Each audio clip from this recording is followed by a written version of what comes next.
Oke, selamat pagi teman-teman dan ibu guru. Terima kasih karena telah memberikan saya kesempatan untuk menjelaskan tentang euthanasia, aborsi, dan cloning. Yang pertama, saya ingin menjelaskan tentang euthanasia. Euthanasia terdiri atas dua kata. Yang pertama eu yang berarti baik, dan yang kedua thanatos yang berarti mati. Untuk pengertian euthanasia, berdasarkan para ahli, yang pertama menurut Hillman tahun 2001, euthanasia berarti pembunuhan tanpa penderitaan atau mercy killing. Dan menurut Suetonius, euthanasia berarti mati cepat tanpa derita. Dan euthanasia menurut study group dari KNMG Holland atau Ikatan Dokter Belanda, euthanasia adalah perbuatan dengan sengaja untuk tidak melakukan sesuatu untuk memperpanjang hidup seorang pasien atau sengaja melakukan sesuatu untuk memperpendek atau mengakhiri hidup seseorang pasien. Dan semua ini dilakukan khusus untuk kepentingan pasien itu sendiri. Selanjutnya, euthanasia menurut hukum dan Pancasila atau euthanasia dalam pandangan hukum dan Pancasila. Euthanasia merupakan masalah klasik dalam bidang kedokteran dan kesehatan yang berkaitan dengan aspek hukum. Berdasarkan hukum di Indonesia, maka euthanasia pasif adalah sesuatu perbuatan yang melawan hukum.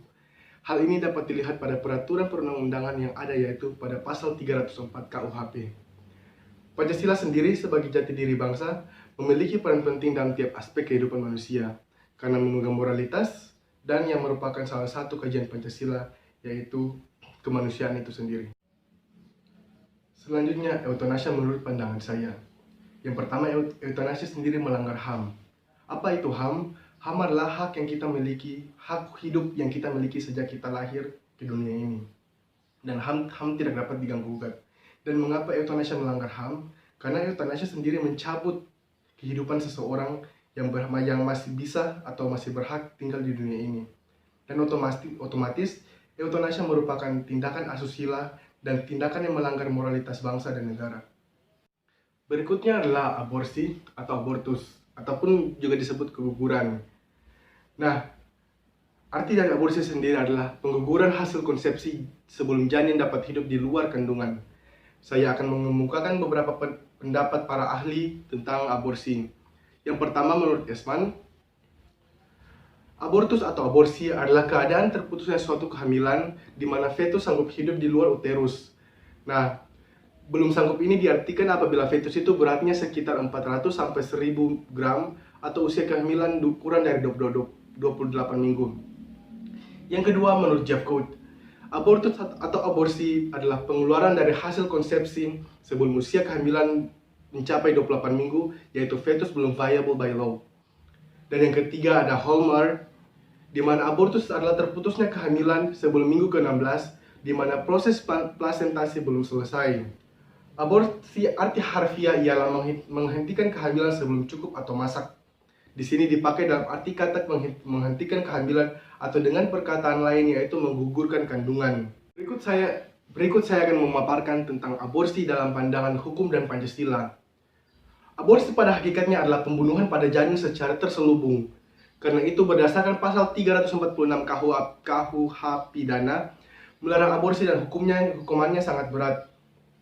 Bahkan hukumannya tidak hanya ditunjukkan pada wanita hamil yang ingin menggugurkan kandungannya, tapi pelaku yang bertindak dalam perbuatan abortus. Pengguguran kandungan atau aborsi yang sering terdengar kebanyakan terjadi karena kehamilan yang tidak dikehendaki oleh wanita yang bersangkutan, sebab dilatar belakangi perbuatan persetubuhan di luar perkawinan. Dengan pikiran kusut daripada menanggung malunya, nantinya lebih baik digugurkan, walaupun disadari perbuatan itu jahat atau berdosa. Berikutnya, aborsi menurut Undang-Undang Nomor 36 Tahun 2009 tentang Kesehatan. Peraturan mengenai praktik aborsi diatur dalam Undang-Undang Republik Indonesia Nomor 36 Tahun 2009 tentang Kesehatan dan KUHP. Pada prinsipnya, setiap orang dilarang melakukan aborsi. Sebagaimana di dalam pasal 75 ayat 1 Undang-Undang Kesehatan berikut disebutkan, yang pertama, setiap orang dilarang melakukan aborsi. Undang-Undang Kesehatan larangan sebagaimana dimaksud pada ayat 1 dapat dikecualikan berdasarkan yang pertama, indikasi kedaruratan medis yang dideteksi sejak usia dini kehamilan. Yang kedua, kehamilan akibat perkosaan yang dapat menyebabkan trauma psikologis bagi korban pemerkosaan. Dan yang ketiga, tindakan sebagaimana dimaksud pada ayat 2 hanya dapat dilakukan setelah melakukan konseling atau penasehatan pratindakan dan tindakan dengan konseling pasca tindakan yang dilakukan oleh konselor yang kompeten dan berwenang. Menurut pasal 76 Undang-Undang Kesehatan menyatakan syarat-syarat boleh dilakukannya aborsi sebagaimana dimaksud dalam pasal 75 hanya dapat dilakukan, yaitu yang pertama sebelum kehamilan berumur 6 minggu dihitung hari pertama haid terakhir, dan kedua dilakukan oleh tenaga kesehatan yang memiliki keterampilan dan kewenangan yang memiliki sertifikat yang ditetapkan oleh menteri. Yang ketiga dengan persetujuan ibu hamil yang bersangkutan. Keempat dengan izin suami kecuali korban pemerkosaan. Yang kelima penyedia layanan kesehatan yang memenuhi syarat yang ditetapkan oleh menteri. Yang berikutnya adalah aborsi menurut pandangan Pancasila. Aborsi sendiri telah melanggar nilai Pancasila pada sila kedua, yaitu kemanusiaan yang adil dan beradab. Otomatis, aborsi telah melanggar HAM, yaitu hak hidup untuk seseorang yang masih bisa lahir ke dunia. Berikutnya adalah aborsi menurut pandangan saya. Seperti yang telah saya jelaskan pada aborsi menurut hukum dan Pancasila, bahwa aborsi telah melanggar HAM, di mana HAM merupakan hak hidup seseorang sejak dia lahir maupun sebelum lahir sampai dia meninggal. Nah, aborsi sendiri telah mencabut hidup atau nyawa seseorang sebelum dia lahir. Otomatis aborsi melanggar HAM. Dan otomatis juga aborsi merupakan tindakan asusila di mana mencabut nyawa seseorang dan juga melanggar sebuah moralitas bangsa dan negara, di mana Indonesia merupakan negara yang sangat berpegang teguh pada sila pertama, yaitu ketuhanan yang Maha Esa. Berikutnya menurut saya, aborsi sendiri melanggar kode etik kedokteran atau etika medis. Sebagai seorang dokter yang bertugas untuk menyembuhkan seseorang atau menyelamatkan seseorang dari sebuah penyakit, aborsi merupakan tindakan yang sangat berlawanan dengan apa itu profesi seorang dokter. Sanksi yang diberikan terhadap pelanggaran etik kedokteran bergantung pada berat ringannya pelanggaran etik tersebut. Yang terbaik tentulah upaya pencegahan pelanggaran etik seperti abortus atau aborsi, yaitu dengan cara terus-menerus memberikan penyuluhan kepada anggota IDI tentang etika kedokteran dan hukum kesehatan. Bentuk sanksi pelanggaran etik dapat berupa teguran atau tuntutan secara lisan, penundaan kenaikan gaji atau pangkat, penurunan gaji atau pangkat setingkat lebih rendah, dicabut izin praktik dokter untuk sementara atau selama-lamanya, dan pada kasus pelanggaran etik kolegal diberikan hukuman sesuai peraturan kepegawaian yang berlaku dan diproses ke pengadilan. Berikutnya saya akan menjelaskan tentang cloning. Apa itu cloning? Menurut Pratiwi Sudarsono, cloning adalah perbanyakan sel atau organisme secara seksual. Sekarang saya akan menjelaskan cloning menurut hukum dan Pancasila. Tapi sebelumnya, kita harus mengetahui apa itu manfaat dari cloning.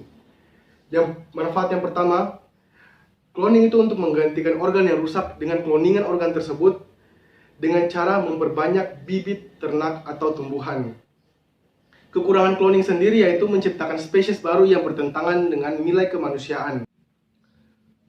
Menurut norma bangsa yang diatur dalam Undang-Undang Kesehatan Nomor 23 Tahun 1992, terdapat ketentuan pasal-pasal tentang kehamilan di luar cara alami sebagai berikut.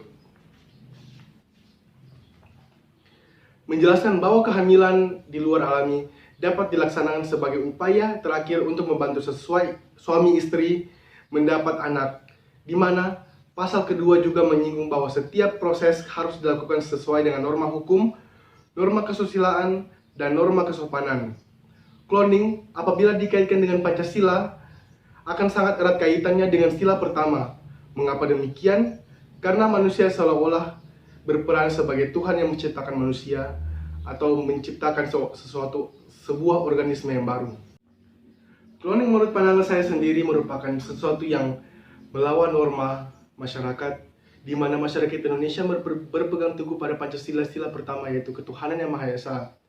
Sedangkan cloning sendiri mencoba untuk membuat manusia berperan sebagai Tuhan, di mana dia menciptakan organisme baru maupun manusia yang baru. Yang kedua, cloning merupakan sebuah perkembangan ilmu teknologi. Secara teknis, cloning berarti meniru. Teknik ini bermaksud membentuk organ hidup buatan yang mirip dengan organ aslinya. Caranya dengan mengambil inti sel dari sel tubuh ke sel telur. Begitulah yang terjadi dalam cloning makhluk hidup lengkap pertama di dunia, yang dilakukan oleh peneliti pada Roslin Institute, Edinburgh, Scotland pada 1996. Mereka berhasil mengkloning domba yang kemudian diberi nama Dolly. Keberhasilan tim pimpinan Dr. Ian Wilmot ini mendorong para peneliti melakukan berbagai riset cloning terhadap tikus, kera, sapi, babi, dan kuda. Berhasil, konon. Sampai akhirnya timbul pikiran, mengapa tak mencoba mengkloning makhluk paling sempurna, yakni manusia. Dalam bahasa Inggris, istilah cloning berarti sebagai suatu usaha untuk menciptakan duplikat suatu organisme melalui proses yang aseksual. Atau dalam perkataan lain, cloning berarti penggandaan atau membuat fotokopi dari suatu makhluk dengan cara non-seksual. Istilah tersebut pada awalnya dipakai dalam dunia tanaman, yang berarti sekumpulan tanaman yang didapatkan dari pembiakan vegetatif atau pembiakan tanpa perkawinan seperti pembiakan yang menggunakan stek atau cangkok. Pembiakan vegetatif pada tanaman tersebut bertujuan untuk memperoleh pasokan bibit tanaman unggul di bidang agrikultura, hortikultura, maupun florikultura. Oleh karena itu, cloning pada tanaman sebenarnya bukan hal yang baru, tetapi yang baru adalah keberhasilan cloning pada hewan. Usaha cloning sebenarnya bukan usaha baru. Sejak bertahun-tahun para sarjana terus meneliti kemungkinan membuat satu individu baru tanpa harus mempertemukan unsur jantan atau spermatozoa dengan unsur betina atau ovum. Masing-masing sarjana di beberapa institut riset mengembangkan metodenya masing-masing dengan sepotong keberhasilan yang kemudian mengilhami penelitiannya lainnya lagi. Kiranya penjelasan saya boleh bermanfaat bagi teman-teman semua. Terima kasih kepada Ibu Abbas yang telah memberikan saya kesempatan untuk membuat video ini, dan terima kasih.